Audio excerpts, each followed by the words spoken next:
fall off, which is very irritating for everybody. So you good ones. Okay, good, great. So gather in a little bit, everyone, and welcome to Westminster Abbey. So this church is so important because it has been a site of Christian worship since the 13th century, this present building. But actually the site has been a site of Christian worship for even longer than that. The first church was built on this site in 960 AD. And it has been our coronation church since 1066. So all our in this abbey. It's also our focus for national ceremonies or commemoration or celebration. So when the Queen leads us to a service, usually it's here at Westminster Abbey. And it's also the burial place of our kings and queens up until the 1760s. Now they tend to be buried at Windsor. You're going to Windsor tomorrow, I think, are you? Some of you are. Yeah. And it's just such a wonderful link with our history because its stones have stood here year after year, century after century, and its stones are as familiar to those people who lived long ago as they are to us today. And the rhythm of worship which takes place here every day goes right back to 960, so almost back to the beginning of Christianity in this country, not quite, but getting close to that. So 4 services every day, 6 on a Sunday. When they started to build the present abbey in 1245, they actually started from the other end and built towards this end. This end was finished in the late 14th century, and then they added an extension on the east end in the early 1500s. So the newest part, relatively speaking, is from the 1500s. There was a gap of 100 years when they stopped the building for a while, and the 2 towers were added in 1745, so they're the newest part of this one. But there's also something else that was added in the early 1990s, and this was the frieze of modern Christian martyrs, which you see above the door. The Abbey likes the idea that every generation adds a little bit more to the Abbey. So these are all commemorating people who sadly have given their lives for their Christian faith in the 20th century. And sadly there have been more Christian martyrs in this century than in any other. In some countries the cost of Christian witness today is higher than it has ever been. They represent lots of different denominations of Christian faith. So there are Protestants, there are Roman Catholics, there are Russian Orthodox, and they come from many different countries. I'll just point out 2 of them.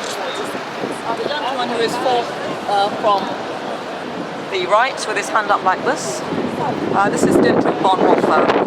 He was one of the few German pastors and theologians who stood up to the Nazi regime in Germany. He was imprisoned in a prisoner of war camp and executed just a few days before the armistice was signed. Then there's a man who's a nun, forced from the other end, the left side. That is Elizabeth of Russia. She was a granddaughter of Queen Victoria who married the Grand Duke Alexander Sergeyevich of Russia during the time of the Russian Revolution. Her husband was executed during this revolution, and in response to that she adopted the Russian Orthodox faith and became a nun. And sadly, like many priests and nuns during the Russian Revolution, she was executed as well. But she inspired those who kept the Christian faith alive in Russia during the Russian Revolution, and those who kept it alive during the Soviet Union as well, because remarkably the last Christians in Russia. So each of these, sorry, the child. So all of them tell a fascinating story. All of them died for their Christian beliefs. Okay, shall we go through? Oh, there's one more thing I need to point out. Sorry. You see the building with the big window, the power lines on the window? That is the Jerusalem chamber. And I understand you're all Where? Presbyterians. Where? Where you see windows with the parallel lines in it. Perpendicular windows. They're like this little extension that extends on the building. Sorry, I'm just using my phone now. So yes, it's the Jerusalem chamber, and you're all Presbyterians, right? Right. So the Westminster You're Assembly. going to get me in there, right? I can't, I'm afraid. What? I'd love to. That's the real test.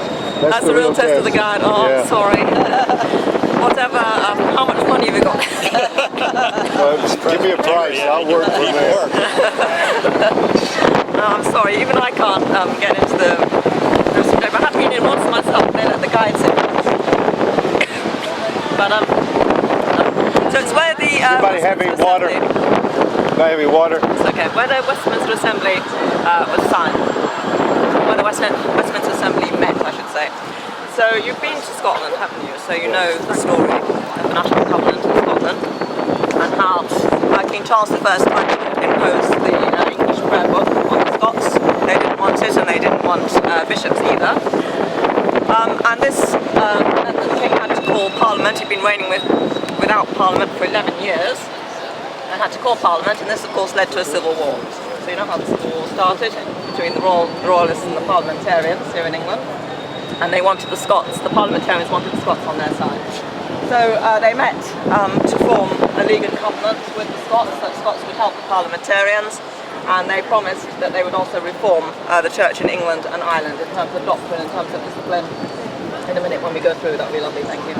In terms of doctrine, in terms of discipline, in terms of government, and reform it in line with the Word of God and with the best reformed churches.